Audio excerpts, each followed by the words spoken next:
everyone, this is me again, Ruby. Bumabalik na po ako sa mundo ng YouTube. Alam ba niyo na na-demonetize po yung channel ko nung umuwi ako sa Pinas. Dahil 2 years ako doon na hindi bumalik dito dahil nakaproblema ang mga anak ko.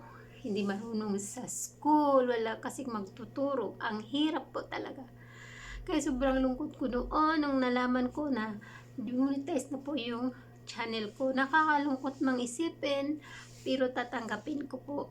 Alang-alang sa akin, sa anak ko.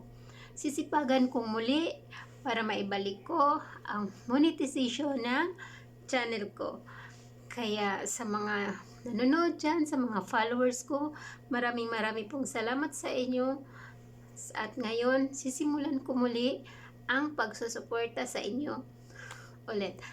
Sana sa ganitong paraan mapapatuloy ko na po yung pag-YouTube. Maraming salamat po sa mga langsawang pagsuporta. Thank you.